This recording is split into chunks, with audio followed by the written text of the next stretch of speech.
नमस्कार दोस्तों, स्वागत है आपका ट्राई टू विजिट स्कूल में। दोस्तों 15 मार्च 1950 का दिन, भरी दोपहरी का समय, संसद भवन का तापमान लगभग 40 डिग्री सेंटीग्रेड और संसद सदस्यों के टेबल की थपथपाहट से पूरा संसद भवन गूंज रहा था। दोस्तों ऐसे तो योजनाओं का काम बहुत पहले शुरू हो चुका था। सन 1930 से अंग्रेजों ने विकास की प्रक्रिया को चुपके से शुरू कर लिया था, मगर जब भारत स्वतंत्र हो गया तो उसके बाद भी देश को एक विकास की जरूरत थी। अपने पैरों पर खड़े होने के लिए एक मजबूत योजनाओं की जरूरत थी। तो इसी के लिए 15 मार्च 1950 के दिन केंद्रीय मंत्रिमंडल ने प्रधानमंत्री श्री जवाहरलाल नेहरू की अध्यक्षता में योजना आयोग का गठन किया। दोस्तों जब योजना आयोग का गठन हो गया तो पंचवर्षीय योजनाओं का शुभारंभ हुआ और आखिरी पंचवर्षीय योजना 12वीं पंचवर्षीय योजना थी। उसके बाद 1 जनवरी 2015 से नीति आयोग का गठन किया गया। उसके बाद जब योजना आयोग अपने पथ पर अग्रसर था, 2014 में एनडीए की सरकार आती है, बीजेपी की पूर्ण बहुमत वाली सरकार आती है और प्रधानमंत्री श्री नरेंद्र मोदी जी बनते हैं। जैसे ही मोदी जी प्रधानमंत्री बने, उन्हें सबसे पहले और उनके मंत्रिमंडल को इस प्रकार का एहसास हुआ कि सबसे पहले योजना आयोग को बदलना जरूरी है। दोस्तों उन्होंने 2014 अगस्त में योजना आयोग को पूरी तरह भंग कर दिया और उसकी जगह गठन किया नीति आयोग का। नीति आयोग में भी पूर्व की भांति दोस्तों नीति आयोग, जिसकी फुल फॉर्म है national institution for transforming India, और इसकी अध्यक्षता भी प्रधानमंत्री के द्वारा ही की जाती है। तो हम कह सकते हैं इस प्रकार कि नीति आयोग के प्रथम अध्यक्ष श्री नरेंद्र मोदी जी हैं। दोस्तों इस तरह से योजना आयोग का समापन किया गया और उसकी जगह नीति आयोग का गठन बीजेपी सरकार के द्वारा किया गया। और इसी प्रक्रिया के क्रम में दोस्तों होते करते नीति आयोग ने भी अपना काम शुरू किया और विकास की प्रक्रिया आगे बढ़ी। एनडीए सरकार तब से बदली नहीं है, अभी तक वही चल रही है। दोस्तों उसके बाद क्या हुआ कि जब ये प्रक्रिया आगे बढ़ी तो उन्होंने राज्यों की समीक्षा के लिए राज्यों में विकास की प्रक्रिया के मानक क्या हैं, इस प्रकार वहाँ पर किस प्रकार राज्य अपने स्तर से इनोवेशन और परफॉर्मेंस को तवज्जो दे रहे हैं, भारत के विकास में राज्यों की क्या भूमिका है। तो इसके लिए फिर नीति आयोग के द्वारा एक इंडिया इनोवेशन इंडेक्स जारी किया गया, भारत नवाचार सूचकांक जिसे कहते हैं। 2019 में भारत नवाचार सूचकांक शुरू किया गया। अब दोस्तों इसमें है क्या, भारत नवाचार सूचकांक को 2 तरह से मापा जाता है। एक तो नवाचार क्षमता के आधार पर और दूसरा नवाचार परिणाम के आधार पर नापा जाता है। नवाचार क्षमता में जो चीज़ें आती हैं मैं बता देता हूँ। एक तो आता है human capital, investment, knowledge worker, business environment, safety and legal environment. और नवाचार परिणाम यानी कि परफॉर्मेंस में आता है नॉलेज आउटपुट और नॉलेज डिफ्यूजन। तो इन 7 मानकों के आधार पर, ये जो 7 मानक हैं, इनके आधार पर जो है भारत नवाचार सूचकांक बनाया जाता है। अब इसमें जो मेन चीज़ें मैं बता देता हूँ, ह्यूमन कैपिटल। ह्यूमन कैपिटल क्या है दोस्तों? तो ह्यूमन कैपिटल है क्या?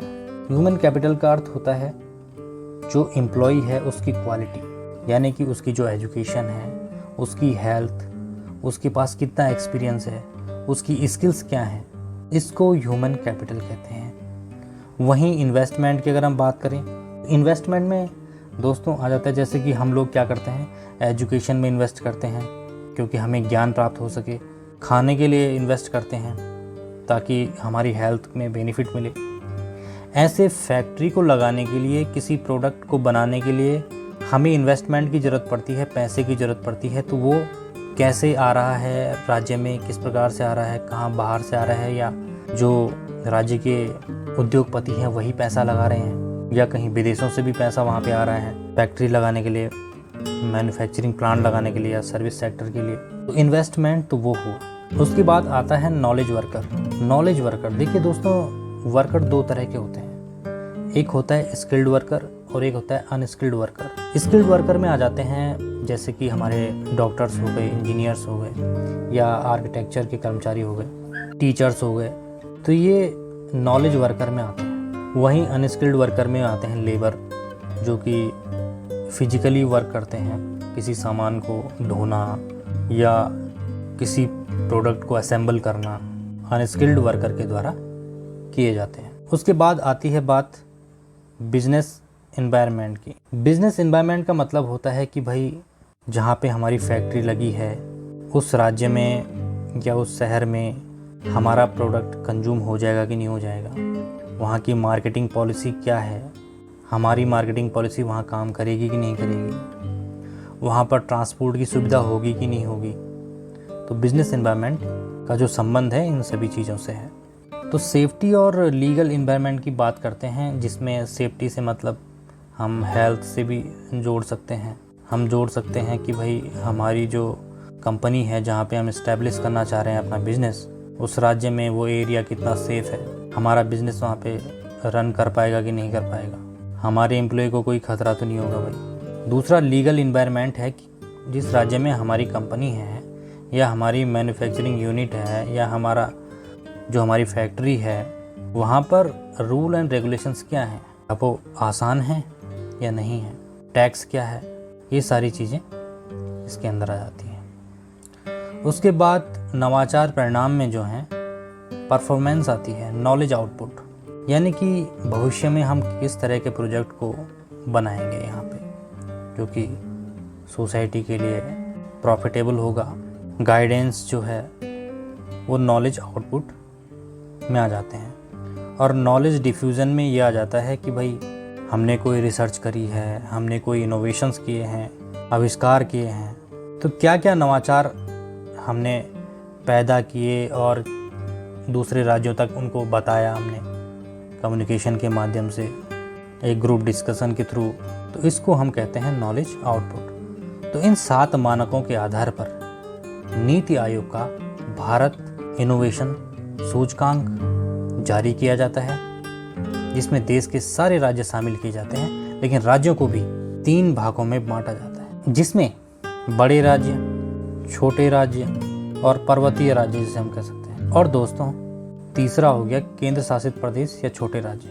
तो इन 3 कैटेगरीज में बांटा गया है। बड़े राज्य में 17 राज्य हैं, ठीक है।